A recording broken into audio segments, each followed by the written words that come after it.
ఈరోజు మరి కుత్బుల్లాపూర్ ఎమ్మెల్యే శ్రీ వివేకానంద్ గారు, అదేవిధంగా ఎమ్మెల్సీ శ్రీ శంభుపూర్ రాజు గారు, మరి ముఖ్యంగా గత 5 నెలల క్రితం మరి ఇక్కడ బోరబండ కార్పొరేటర్ బాబా ఫసీయుద్దీన్ వేధింపులతో 3 అంతస్తుల మీద నుండి దూకి ఆత్మహత్య చేసుకున్న సర్దార్ గారి అమ్మగారు ఫాతిమా గారు, వాళ్ళ నాన్నగారు, వాళ్ళ అన్నను అందరిని కూడా తీసుకొని ఈరోజు బోరబండ పోలీస్ స్టేషన్కు రావడం జరిగింది. ఇక్కడ చాలా విచిత్రమైన విషయం ఏంటంటే, ఈ కేసు రిజిస్టర్ అయ్యి 5 నెలలు అవుతుంది. 5 నెలలలో ఈమె స్టేట్మెంట్ రికార్డ్ చేసిండ్రు పోలీసులు, వాళ్ళ నాన్నగారి స్టేట్మెంట్ రికార్డ్ చేసిండ్రు, తర్వాత వాళ్ళ తమ్ముడి స్టేట్మెంట్ రికార్డ్ చేసిండ్రు, ఇంకా చుట్టుపక్కల వాళ్ళ స్టేట్మెంట్ రికార్డ్ చేసిండ్రు. అదేవిధంగా ఆ సర్దార్ అనే చనిపోయిన వ్యక్తి ఆయన ఫోన్ కూడా తల్లిదండ్రులు ఆయనకు హ్యాండ్ ఓవర్ చేసింది ఇన్స్పెక్టర్ గారికి. ఈ సర్దారు హైడ్రా బాధితుడు. ఈ హైడ్రా ఎంతోమంది వేల మంది జీవితాలను నాశనం చేసింది. ఆ నాశనం చేయబడ్డ జీవితాల్లో సర్దార్ జీవితం కూడా ఒకటి. సో ఈ సర్దార్ తల్లిదండ్రులు అందరూ కూడా చాలా క్లియర్గా ఎఫ్ఐఆర్లో వాళ్ళు మా కొడుకు చావుకు కారణం బాబా ఫసీయుద్దీన్, వాళ్ళ భార్య, వాళ్ళ పిఏ అని చాలా క్లియర్గా చెప్పింది. అదేవిధంగా ఈ బాబా ఫసీయుద్దీన్ సర్దార్ను దాదాపు ఒక 20 నిమిషాలు ఫోన్లో మాట్లాడుతూ నువ్వు మా ఎంబడి కాంగ్రెస్కు రాకపోతే నీ ఇంట్లో గంజాయి ఉన్న బకెట్ పెడతాను అని చెప్పి బాబా ఫసీయుద్దీన్ గారు ఈ సర్దార్ గారిని బెదిరించినట్టుగా చాలా క్లియర్గా వాయిస్ ఉన్నది.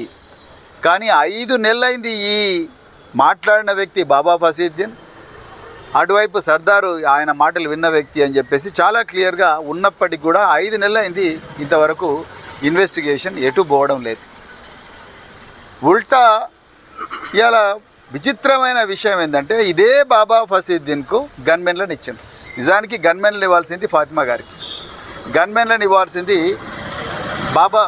ఈ సర్దార్ వాళ్ళ నాన్నగారికి, వాళ్ళ తమ్ముడికి, ఆ కుటుంబానికి గన్మెన్ ఇవ్వాలి, వాళ్ళ భార్య గన్మెన్ ఇవ్వాలి. కానీ ఇవాళ గన్మెన్లను ఎవరైతే నిందితుడో, ఎవరైతే ఈ ఆత్మహత్యకు ప్రేరేపించారు అన్న వ్యక్తి ఎవరైతే ఉన్నారో ఆ వ్యక్తికి గన్మెన్లను ఇచ్చిండ్రు.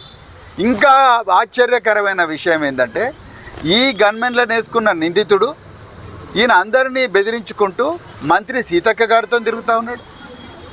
అదేవిధంగా రేవంత్ రెడ్డి మీటింగ్లలో తిరుగుతూ ఉన్నాడు, రేవంత్ రెడ్డి హోంమంత్రి. అదేవిధంగా మల్లు రవి ఎంపీతో తిరుగుతూ ఉన్నాడు, అందరూ మినిస్టర్లతో ఈయన తిరుగుతూ ఉన్నాడు.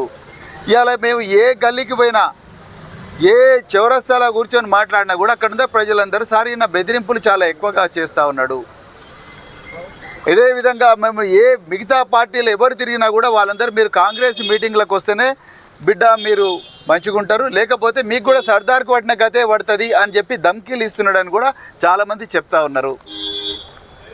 అయినా కూడా పోలీసు వాళ్ళు అతన్ని పోలీసులను పిలిపించడం కానీ, అతన్ని బైండ్ ఓవర్ చేయడం కానీ, లేకపోతే అతన్ని జైలుకు పంపించడం కానీ ఏవీ చేయలేదు. మామూలు కేసులలోనే సోషల్ మీడియాలో రైతులకు అన్యాయం చేసిన రేవంత్ రెడ్డి అంటేనే తీసుకుపోయి నల్లబాలు అనే వ్యక్తిని 16 రోజులు కరీంనగర్ జైల్లో పడేసిండ్రు.